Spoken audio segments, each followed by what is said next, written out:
Operation సింధూర్లో Bharat యొక్క Rafale యుద్ధ విమానాలు పాకిస్తాన్ను తందూరు చేసిన తర్వాత, పాక్లోని ఉగ్రవాద శిబిరాలను మద్రసాలను కబాబ్ చేసిన తర్వాత, ప్రతిదాడిగా పాకిస్తాన్ పూంచ్లో ఉన్న అమాయకమైన ప్రజలపైన నిన్నటి నుండి వరుసపెట్టి దాడులు చేస్తోందండి. దాక్కొని గుంటనక్కల్లా దాడి చేస్తున్నారు. పూంచ్ అనేది ఎల్ఓసి బార్డర్కు చాలా దగ్గరగా ఉంటుంది. ఈ ఏరియాలో కొండలు ఎక్కువగా ఉంటాయి. పిరిపంజల్ రేంజెస్ దగ్గర ఉంటుంది ఈ ఏరియా. అంటే ఫుల్గా కొండలతో కప్పి ఉన్న ఏరియా ఇది.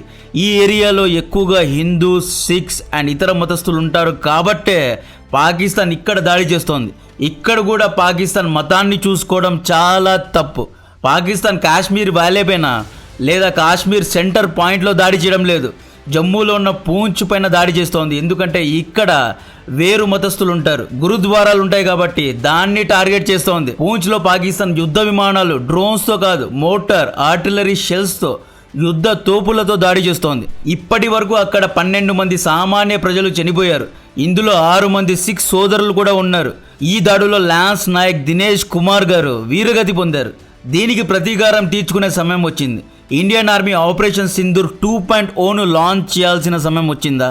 ఇక్కడితో ఈ బ్యాటిల్ను డీఎస్కలేట్ చేస్తే డెఫినెట్గా పాకిస్తాన్ అబద్ధపు ప్రచారాలతో మేము గెలిచామని ప్రకటించుకుంటుంది. ఈ బ్యాటిల్లో ఆఖరి మిసైల్ భారత్దే అయి ఉండాలి. ఈ బ్యాటిల్లో ఆఖరి శవం పాకిస్తాన్దే అయి ఉండాలి. పాకిస్తాన్కు బదులు చెప్పడానికి దీనికంటే మంచి ఛాన్స్ రాదు. పాకిస్తాన్ అరువు తెచ్చుకున్న చైనీస్ మాలైన HQ-9 anti missile defence system పనిచేయడం లేదు. ఈ మ్యాప్లో చూడండి, 21 టెర్రర్ ప్యాడ్స్ టోటల్గా ఉన్నాయి. ఇందులో 9 పైన మాత్రమే దాడులు చేశారు. ఇంకా 11 మిగిలి ఉన్నాయి. ఆపరేషన్ సింధూర్ 1.0 తర్వాత పాకిస్తానీ శవాలను ట్రాక్టర్స్లో వేసుకు వెళ్లిన దృశ్యాలు చూడొచ్చు. ఉగ్రవాదుల ఫండ్రల్స్లో పాకిస్తానీ సైనికులు పాల్గొన్నారు. దీనికి అర్థం హఫీజ్ సయీద్, మసూద్ అజర్ ఉగ్రవాద శిబిరాల్లో ఉన్నవారిని పాకిస్తానీ ఆర్మీ ఫ్రీడమ్ ఫైటర్స్ లాగా చూస్తోందా? ఇంతకుముందు పాకిస్తానీలు ఏమన్నారు? కాల్చడానికి కట్టెలు కరువు అవుతాయి అన్నారు. కానీ ఇప్పుడు ఏమైందో తెలుసా? ఏసుకెళ్ళడానికి ట్రాక్టర్స్ దొరకడం లేదు. ఆపరేషన్ సింధూర్ ఎంతలా ఎఫెక్ట్ చేసిందంటే మసూద్ అజర్ లాంటి కరుడుగట్టిన ఉగ్రవాది సైతం కళ్ళల్లోంచి నీళ్లు పెట్టుకున్నాడు. Breaking news just coming in. Designated terrorist Masood Azhar's family members, including his sister, have been killed in India's Operation Sindoor. A letter is said to be issued by Masood Azhar claims that the strike in Bahawal. ఏడ్చాడు, letter రాశాడు, బాధపడ్డాడు. ఇండియాతో ఉగ్రవాదం చేసి అమాయకమైన ప్రజలను, ముంబై దాడులు, పెహల్గాం దాడులు వంటి దాడులు చేయించిన మసూద్ అజర్ లెటర్ రాసి, నేను చనిపోయి ఉంటే బాగుండేది, నా బంధువులందరూ చనిపోయారు, నా రిలేటివ్స్ అందరూ చనిపోయాడు అని ఏడ్చాడు. పాకిస్తాన్ కావాలనే గురుద్వారా పైన, పూంచ్లో ఉన్న మాస్క్ పైన, టెంపుల్స్ పైన దాడి చేసి ఫైరింగ్ చేస్తోంది. ఒక మోటార్ షెల్ గురుసింగ్ సాబా గురుద్వారాలో హిట్ అయింది. అలాగే మాస్క్, టెంపుల్స్ పైన కూడా దాడి చేస్తున్నారు. దీంట్లో కూడా డెక్కన్ హెరాల్డ్ వంటి పత్రికలు ఎటువంటి ఆధారాలు లేకుండా ఇన్ఫ్లేట్ చేస్తూ అంతమంది చనిపోయారు, ఇంతమంది చనిపోయారు అని తప్పుడు వార్తలు ప్రచురిస్తోంది. ఇప్పటి వరకు 12 మంది సామాన్య ప్రజలు చనిపోయారు. ఒక ఇండియన్ ఆర్మీ సోల్జర్ వీరగతి ప్రాప్తి పొందారు. ఇప్పుడు పాకిస్తాన్ ఆడుతున్న గేమ్ను అర్థం చేసుకోండి. నిన్న రాత్రి ఇండియన్ ఎయిర్ ఫోర్స్ కొంతమంది ఆడ సింహాలను తీసుకెళ్లి, లేడీ పైలట్స్ను వేసుకెళ్లి 9 ఉగ్రవాద శిబిరాలపైన దాడి చేసి వచ్చింది. దీనికి ఎలాగైనా సమాధానం ఇవ్వాలి అని చెప్పి పూంచ్లో దాడి చేసి ఈ కాన్ఫ్లిక్ట్ను అలైవ్గా ఉంచుతున్నారు. పరువు కాపాడుకోవడానికి కొండ అడవుల్లో ఉన్న ప్రాంతాలపైన దాడి చేస్తున్నారు. 2019లో బాలాకోట్ సమయంలో మనం మిరాజ్ యుద్ధ విమానాలతో దాడి చేశాం. ఇజ్రాయెల్ స్పైస్ బాంబ్స్తో ఉగ్రవాద శిబిరాలపైన దాడి చేశాం. కానీ వెంటనే పాకిస్తాన్ అప్పుడేం చేసింది? అమెరికా యొక్క 4th జనరేషన్ F-16 యుద్ధ విమానాలతో ఇండియా పైన ప్రతిదాడి చేసింది. ఇప్పుడు మనం రఫేల్తో దాడి చేసి వచ్చాం. కానీ పాకిస్తాన్ ఏం చేయాలి? సేమ్ యుద్ధ విమానాలతోనే దాడి చేయాలి, లేదా అబ్దాలి, గౌరీ, గజ్నీ వంటి పిల్ల మిజైల్స్తో దాడి చేయాలి. కానీ పాకిస్తాన్ పూంచ్ అనే ఒక ఏరియాను ఎంచుకుంది. పిరిపింజల్ రేంజ్ దగ్గర ఉన్న, కొండ అడవుల దగ్గర ఉన్న ఏరియాలో ఉన్న సామాన్య ప్రజలపైన తమ ప్రతీకారాన్ని, తమ కోపాన్ని తీర్చుకోవడానికి పాకిస్తాన్ చూస్తోంది. ఈ రోజు మళ్ళీ ఆల్ పార్టీ మీటింగ్ ను పెట్టారు. ఇండియన్ గవర్నమెంట్ ఇంకొక బాంబును పేల్చనుంది. మేబీ ఇది ఆపరేషన్ 2.0 అయి ఉండొచ్చు. ఈసారి ఇండియన్ గవర్నమెంట్ ఉగ్రవాద శిబిరాలతో పాటు పాకిస్తాన్ ఆర్మీ బేసెస్ పైన కూడా దాడి చేసే అవకాశం లేకపోలేదు. పూంచ్ లో భారత సైనికుడు మరణానికి ప్రతీకారం ఉంటుంది, డెఫినెట్ గా ఉంటుంది. ఇండియన్ ఆర్మీ టోటల్ గా 21 ఉగ్రవాద శిబిరాలను ఐడెంటిఫై చేసింది కదా, ఇంకా 9 మిగిలి ఉన్నాయి. ఆ 9ని ఆపరేషన్ 2.0 కోసం మిగిల్చారు. నిన్న రాత్రి పాకిస్తాన్ లో ఉన్న సియాల్కాట్ లో సైరన్స్ వినిపించాయి. మళ్ళీ మనోళ్ళు దీపావళి చేయడానికి రెడీ అయ్యారా అనుకున్నాం. నిద్రపోలేదు, కానీ అది ఫేక్ సైరన్ అని తెలియంది. మేము పాకిస్తాన్ లాగా ఫేక్ వార్తలు ప్రాపగెండా చేయం. అక్కడ నిజం ఉంటే నిజం, నిజం లేదు అంటే నిజం లేదు అని ఒప్పుకుంటాం. నిన్న రాత్రి సియాల్కోట్ లో సైరన్స్ మోగాయి. లాహోర్ కు వెళ్లే ఫ్లైట్స్ అన్ని రిటర్న్ అయ్యాయి. దీంతో మళ్ళీ దాడులు చేశారేమో అనే వార్తలు వచ్చాయి, కానీ అందులో నిజం లేదు. ఇటువైపు నుండి అంటే ఇంటర్నేషనల్ బోర్డర్ నుండి ఇండియన్ ఎయిర్ ఫోర్స్ పాకిస్తాన్ పైన దాడులు చేస్తూ ఉంటే, అటువైపు నుండి అంటే బిఎల్ఏ టీటీపీ ఫైటర్స్ పాకిస్తాన్ కు చుక్కలు చూపిస్తున్నారు. కావాలంటే ఈ వీడియో ఒకసారి చూడండి. బిఎల్ఏ ఫైటర్స్ రీసెంట్ గా అంటే నిన్న పాకిస్తాన్ యొక్క 8 మంది సైనికుల పైన ఐఈడి బ్లాస్ట్ చేసి చంపారు. తాలిబాన్ ఫైటర్స్ రెట్టించిన ఉత్సాహంతో ఖైబర్ పఖ్తూన్ఖ్వాను సపరేట్ దేశంగా ప్రకటించడానికి బయలుదేరారు. బిఎల్ఏ అనే టీటీపీ వెనక నుండి పాకిస్తాన్ను కోస్తోంది. 6 గంటల ముందు ఇండియన్ సైడ్ లో ఉన్న అమృత్సర్లో పాకిస్తాన్ శామ్ అంటే సర్ఫేస్ టు ఎయిర్ మిసైల్స్ తో ఇండియా పైన దాడి చేసింది అనే వార్తలు వచ్చాయి. అయితే అవన్నీ ఫేక్ వార్తలు. ఇండియా అమృత్సర్లో మాక్ డ్రిల్స్ చేస్తోంది కాబట్టి అక్కడ సైరన్స్ వినిపించాయి అంతే. అన్వెరిఫైడ్ రిపోర్ట్స్ ప్రకారం అమృత్సర్ బార్డర్లో ఒక Pakistani cheap Chinese J-7 thunder జెట్ను మన Akash air defence system missile ధ్వంసం చేశాయి అనే వార్తలు కూడా వస్తున్నాయి. ఈ రోజు ఉదయం పాకిస్తాన్ యొక్క గుజ్రాన్ వాలాలో ఇంకొకసారి ఇండియన్ ఆర్మీ దాడి చేసింది అనే వార్తలు వచ్చాయి. 2 లౌడ్ ఎక్స్ప్లోజన్స్ అక్కడ వినబడ్డాయి. పాకిస్తానీ లోకల్సే ఈ విషయాలను చెప్పారు. పాకిస్తాన్ లాహోర్ సియాల్కోట్కు వెళ్ళే ఫ్లైట్స్ను డైవర్ట్ చేసింది అనే ఇన్ఫర్మేషన్ వస్తోంది. సో ఇప్పటికైతే వార్ అప్డేట్స్ ఇవి. ఇండియన్ ఆర్మీ ప్రతిదాడిగా ఆపరేషన్ 2.0ను ఇంకా లాంచ్ చేయలేదు. ఈరోజు మోడీ గారు ఆల్ పార్టీ మీటింగ్ పెట్టారు. అజిత్ దోవల్ గారు కంటిన్యూస్గా మీటింగ్స్ పెడుతున్నారు. Foreign counterparts Ajit Doval గారు మాట్లాడుతున్నారు. అజిత్ దోవల్ గారు ఏమంటున్నారు అంటే, మాకు యుద్ధాన్ని ఎస్కలేట్ చేసే ఉద్దేశం ఇప్పటికైతే లేదు. ఒకవేళ పాకిస్తాన్ ఇలాగే పూంచ్లో ప్రతిదాడులు చేస్తూ సామాన్య ప్రజలను చంపితే మేము ప్రతిదాడిగా ఇంకా గట్టిగా పాకిస్తాన్ పైన దాడి చేస్తాం, బ్రాడర్ లెవెల్లో యుద్ధాన్ని ఎస్కలేట్ చేస్తామని అజిత్ దోవల్ గారు క్లియర్గా చెప్పారు. సో ఇక్కడ ఆశ్చర్యాన్ని కలిగించే విషయం ఏంటి అంటే, ఇజ్రాయెల్ హమాస్ యుద్ధంలో, యుక్రెయిన్ రష్యా యుద్ధంలో స్టాక్ మార్కెట్స్ పడిపోవడం అనేది మనం చూసాం. కానీ విచిత్రంగా ఇండియా పాకిస్తాన్ మధ్య ఇంత పెద్ద గొడవలు జరుగుతూ ఉంటే ఇండియన్ స్టాక్ మార్కెట్స్ ర్యాలీ అవుతున్నాయండి. ఇంకా ఇండియాలో ఇన్వెస్ట్మెంట్స్ పెరుగుతున్నాయి. దీనికి అర్థం ఏంటి? యుద్ధం వస్తే స్టాక్ మార్కెట్ పడిపోతుంది అని కాదు. శత్రువు యొక్క థ్రెట్ను ఒక కంట్రీ ఎలా ఎదుర్కొంటుంది, ఎంత స్ట్రాంగ్గా కంట్రీ యొక్క మిలిటరీ ఉంది, దాన్ని బట్టి స్టాక్ మార్కెట్ ఉంటుంది. మనం ఒకవేళ పాకిస్తాన్ ఎన్ని దాడులు చేసినా సైలెంట్గా స్టాక్ మార్కెట్ పడిపోతుంది, ఆర్థిక వ్యవస్థ పడిపోతుంది అని సైలెంట్గా ఉంటే రేపు ఇలాంటి దాడులు జరుగుతూనే ఉంటాయి. మనం ఎంత స్ట్రాంగ్గా రిప్లై ఇస్తే అంతే స్ట్రాంగ్గా మన ఆర్థిక వ్యవస్థ కూడా పెరుగుతుంది. ఈ కంట్రీ దమ్మున్న కంట్రీ రా అనుకుంటారు. ఈ కంట్రీ పైన ఎవరైనా దాడి చేస్తే ప్రతి దాడి సాలిడ్గా చేయగలరు అనే కాన్ఫిడెన్స్ పెట్టుబడిదారుల్లో పెరుగుతుంది. కాబట్టే ఇండియన్ స్టాక్ మార్కెట్ ర్యాలీ అవుతోంది. దీనికంటే మంచి విషయం ఎక్కడా ఉండదు. యుక్రెయిన్ రష్యా యుద్ధంలో అమెరికన్ స్టాక్స్, రష్యన్ స్టాక్స్ పడిపోయాయి.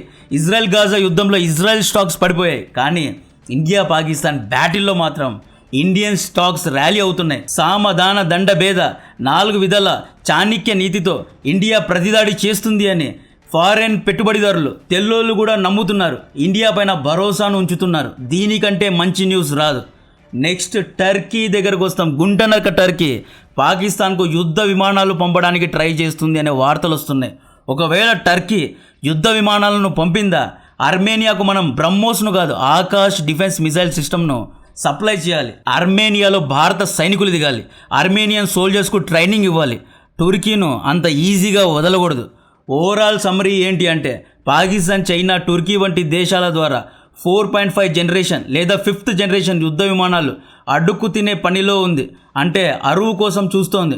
ఎవరైనా తమకు 5th జన్ ఎయిర్ క్రాఫ్ట్ ఇస్తారేమో అని చిప్ప పట్టుకొని నిలబడింది పాకిస్తాన్. ఈ అడ్వాన్స్డ్ యుద్ధ విమానాలతో పాకిస్తాన్ ఏం చేయాలి అనుకుంటోంది అంటే, ఇంటర్నేషనల్ బార్డర్ను దాటకుండా పాకిస్తాన్లోనే నిలబడి ఇండియా పైన మిసైల్స్తో దాడులు చేయడానికి ట్రై చేస్తోంది పాకిస్తాన్. 4.5 జనరేషన్ లేదా 5th జనరేషన్ యుద్ధ విమానాల యొక్క రేంజ్ 250 కిలోమీటర్స్ కాబట్టి పాకిస్తాన్ నుండే ఇండియన్ బార్డర్ స్టేట్స్ పైన దాడి చేయాలి అని ప్లాన్ చేస్తోంది పాకిస్తాన్. ఎలాగైతే మనం రఫేల్తో దాడి చేసామో సేమ్ అలాగే దాడి చేయడానికి ట్రై చేస్తున్నారు. అందుకే మీరు చూసుకోండి, పాకిస్తాన్ చైనా దగ్గరకు వెళ్ళి మాకు JF-17 తుక్కుపట్టిన వేస్ట్ యుద్ధ విమానాలు వద్దు, ఇజ్రాయెల్ డిజైన్ చేసిన JF-10C యుద్ధ విమానాలు కావాలి అని అడిగింది. సో ఆపరేషన్ సింధూర్ తర్వాత నెక్స్ట్ ఏంటి అని అడుగుతున్నారు. ఇండియన్ ఆర్మీ ఇంతటితో ఆపేస్తుందా అని అడుగుతున్నారు. ఇలా ఆపేస్తే మళ్ళీ అవే మద్రసాల నుండి ఇంకొంతమంది ఎలుకలు తయారవుతాయి. సింధూర్ ఆపరేషన్ ద్వారా పాకిస్తాన్లో హఫీజ్ సయీద్, మసూద్ అజర్ పైన సింపతి పెరిగింది. ఇండియా చేయాల్సింది పాకిస్తాన్లో ఆర్మీ చీఫ్గా, జనరల్స్గా పనిచేసి రిటైర్ అయిన వాళ్ళపైన అటాక్ చేయడం. ఈ ఆర్మీ పెద్దలు రిటైర్ అయ్యి పాకిస్తాన్లో ఉండరు, లాహోర్లో ఉండరు. వీళ్ళు లండన్కు వెళ్తారు, ఫ్రాన్స్కి వెళ్తారు, యూరోప్లో సెటిల్ అవుతారు. మీరు చూసుకోండి, మాజీ Pak army chief general Bajwa London, యూరోప్లో సెటిల్ అయ్యాడు. ముషరఫ్ కూడా లండన్లో సెటిల్ అయ్యాడు. సో ఎక్స్పర్ట్స్ ప్రకారం ఇండియా తక్షణమే చేయాల్సిన పని ఇజ్రాయెల్తో కొలాబరేట్ అయ్యి లేదా మొసాద్ ద్వారా మన యూనిట్కు ట్రైనింగ్ ఇప్పించి ఈ రిటైర్డ్ ఆర్మీ జనరల్స్ను అసాసినేట్ చేయడం. అసాసినేషన్ కూడా స్లోగా, పాయిజనస్గా చేయాలి, మత్తు మందు పెట్టి చేయాలి, లేదా అన్నోన్ హిట్ మ్యాన్ ద్వారా దాడి చేయించాలి. వీళ్ళను చంపితే వీళ్ళు భయపడతారు. పాక్ ఆర్మీ జనరల్స్ను ఇండియా టార్గెట్ చేస్తుంది అనే భయంతో వీళ్ళు ఆర్మీ చీఫ్గా ఉన్నప్పుడు లేదా జనరల్స్గా ఉన్నప్పుడు భారత్లో ఉగ్రవాదం చేయడానికి భయపడతారు. ఇంకొకసారి ఇండియా పైన ఆపరేషన్ చేస్తే రిటైర్ అయిన తర్వాత కూడా మొసాద్ తరహాలో, CIA తరహాలో ఇండియన్ ఆర్మీ లేదా ఇండియన్ ఇంటెలిజెన్స్ ఏజెన్సీ అయిన రా మమ్మల్ని చంపుతుంది, మా పైన ప్రతీకారాన్ని తీర్చుకుంటుంది అనే భయం వాళ్ళలో పుట్టాలి అని ఎక్స్పర్ట్స్ అంటున్నారు. నెక్స్ట్, న్యూక్లియర్ డాక్ట్రైన్ను చేంజ్ చేసి పడేయాలి అంటున్నారు. ఇండియా న్యూక్లియర్ వెపన్స్ను ప్రయోగించడానికి ఒక ఒప్పందాన్ని చేసుకుంది. ఆ ఒప్పందం ఏంటి అంటే నో ఫస్ట్ యూజ్ పాలసీ అని. అంటే ఎవరైనా మా పైన న్యూక్లియర్ బాంబ్స్తో దాడి చేసిన తర్వాతే ఇండియా రెస్పాండ్ అవుతూ న్యూక్లియర్ వెపన్స్ను యూజ్ చేస్తుంది అన్నమాట. మనం నో ఫస్ట్ యూజ్ న్యూక్లియర్ పాలసీను చేంజ్ చేయాలి, క్యాన్సిల్ చేయాలి. We will use nuclear weapons at first place అనే పాలసీను తీసుకురావాలి అని ఎక్స్పర్ట్స్ అంటున్నారు. ఇలా చేస్తే పాకిస్తాన్లో కూర్చున్న వారికి భయం పట్టుకుంటుంది. ఇండియా మొదటగా మా పైన అణుబాంబులతో దాడి చేయగలదు అనే భయాన్ని నింపుతుంది. న్యూక్లియర్ డాక్ట్రైన్ను చేంజ్ చేయాలి అని కూడా ఎక్స్పర్ట్స్ చెప్తున్నారు. ఇవన్నీ నెక్స్ట్ స్టెప్స్. సో ఇంతటితో దీన్ని వదిలేస్తే మళ్ళీ పాకిస్తాన్ టెర్రర్ ఫ్యాక్టరీను మొదలు పెడుతుంది అంటున్నారు. నెక్స్ట్, మనం యుద్ధ ఆయుధాలను ఇంకా ఇంప్రూవ్ చేసుకోవాలి. ఎందుకంటే ఈ బ్యాటిల్ తర్వాత పాకిస్తాన్ అడ్వాన్స్డ్ మిసైల్ డిఫెన్స్ సిస్టమ్ను కొని పెట్టుకోగలదు. అమెరికా దగ్గర థర్డ్ మిసైల్ డిఫెన్స్ సిస్టమ్ను చైనా నుండి లేదా ఇరాన్ నుండి ఇలా వేరు దేశాల నుండి మిసైల్ డిఫెన్స్ సిస్టమ్ను కొని పెట్టుకోగలదు. కాబట్టి దీనికి సమాధానంగా ఇండియా ఎంత తొందరగా వీలైతే అంత తొందరగా హైపర్సోనిక్ మిసైల్స్ యొక్క టెస్టింగ్ను పెంచాలి.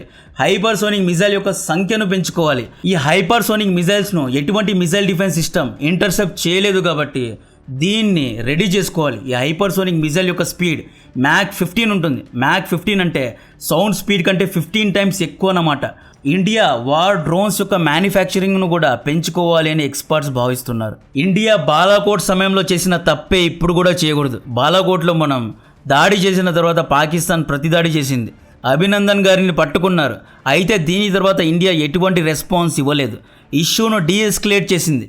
దీని తర్వాత Pakistan how was the tea అని చెప్పి ఇండియాను టీజ్ చేసింది. మేము 2 మిరేజ్ యుద్ధ విమానాలను కాల్ చేశాము అని ఫేక్ ప్రచారాలు చేసింది, ఫేక్ ఫొటోస్ పెట్టింది. అయితే ఇండియా ఈసారి లాస్ట్ వర్డ్ ఈజ్ మైన్ అన్నట్లు ఈ బ్యాటిల్లో ఆఖరిగా దిగిన మిజైల్ భారత్దే ఉండాలి, ఆఖరిగా ఎగిరిన విమానం భారత్దే ఉండాలి, ఆఖరిగా లేచిన శవం పాకిస్తాన్దే ఉండాలి, ఆఖరిగా కూలిన మద్రసా పాకిస్తాన్దే ఉండాలి, ఆఖరిగా కాంప్రమైజ్ అయిన నాయకుడు పాకిస్తాన్ ఓడే ఉండాలి. పాకిస్తానీలకు బుద్ధి చెప్పాలి అంటే పాకిస్తాన్ సైన్యం ఇండియన్ ఆర్మీ చేత ఘోరంగా ఓడిపోయింది అనే సందేశం పాకిస్తానీ ప్రజలకు వెళ్ళాలి. ఎన్ని రోజులు పాకిస్తానీలు ఒక్క పాకిస్తాన్ సైనికుడు 10 మంది భారతీయ జవాన్లతో సమానమనే మిస్కన్సెప్షన్లో ఉన్నారు. పాకిస్తానీ ప్రజల్లో పాక్ ఆర్మీ పైన ఉన్న నమ్మకం పైన దాడి చేయాలి.